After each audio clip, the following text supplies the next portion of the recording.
महाभारत के युद्ध की समाप्ति के पश्चात जब समय का चक्र पुनः अपनी सामान्य गति से चलने लगा, तब एक दिन भगवान श्री कृष्ण ने पांचों पांडवों को आज्ञा दी कि तुम पांचों भाई वन में जाओ और वहां जो कुछ भी अद्भुत या विचित्र दिखाई दे उसे देखकर मेरे पास लौट आओ।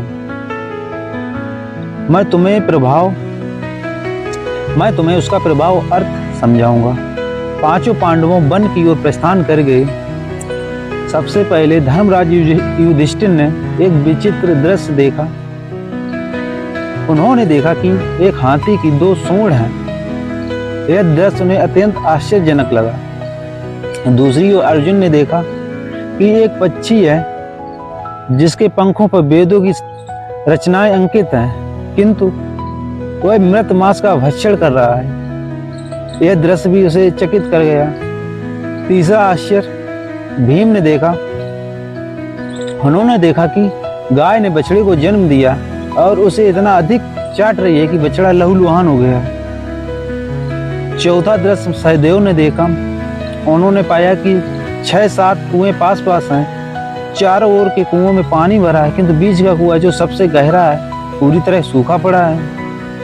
पांचवें भाई नकुल ने भी यह अद्भुत दृश्य देखा। उन्होंने देखा कि पर्वत की चोटी से एक विशाल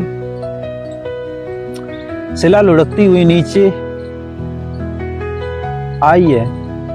वह अनेक वृक्षों के तनों को टकराकर कई चट्टानों से टकराई, पर कहीं भी रुक ना सकी। अतः एक अत्यंत छोटे पौधे का स्पर्श होते हुए शिला वहीं स्थिर हो गई है। इस सभी दृश्यों को देखकर पांचों पांडव अत्यंत विस्मित थे। होते ही वे श्री कृष्ण के पास लौटे और अपने अपने अनुभवों को वर्णन किया। युधिष्ठिर ने कहा, प्रभु मैं 2 सूंड वाला हाथी देखा। यह मेरे लिए अत्यंत आश्चर्यजनक था। श्री कृष्ण बोले, कलयुग में ऐसे शासक होंगे जो दोनों ओर से शोषण करेंगे। उनकी कथनी और करनी में भेद होगा। वे कुछ कहेंगे और कुछ करेंगे। ऐसे लोगों का शासन होगा, इसलिए तुम पहले। इसके बाद अर्जुन ने अपने देखे हुए पक्षी का वर्णन किया। इस पर श्री कृष्ण बोले, कलयुग में ऐसे लोग होंगे जो बड़े बड़े विद्वान और धर्माचार कहलाएंगे, किंतु इनकी दृष्टि केवल धन पर होगी। वे अक्सर खोजते रहेंगे कि कौन मरे और उसकी संपत्ति हमारे नाम हो जाए, चाहे वे कितने ही ऊंचे पद पर क्यों ना हो। उनका मन लोभ से मुक्त नहीं होगा। ऐसे लोगों की संख्या अधिक होगी। सच्चे संत बिरले ही होंगे।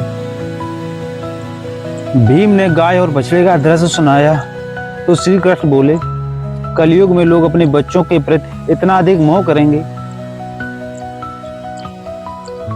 कि उनके स्वतंत्र विकास का मार्ग ही बंद कर देंगे।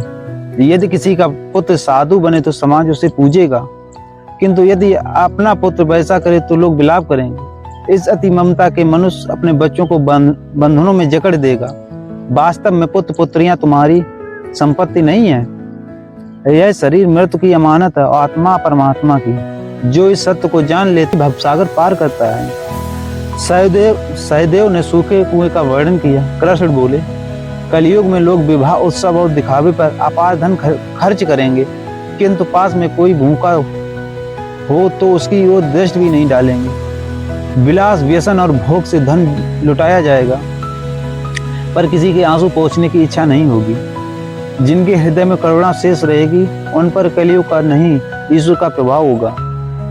अंत में नकुल ने शिला और छोटे पौधे का प्रसंग सुनाया तो श्री कृष्ण बोले, कलयुग में मानव का मन पतन की ओर जाएगा।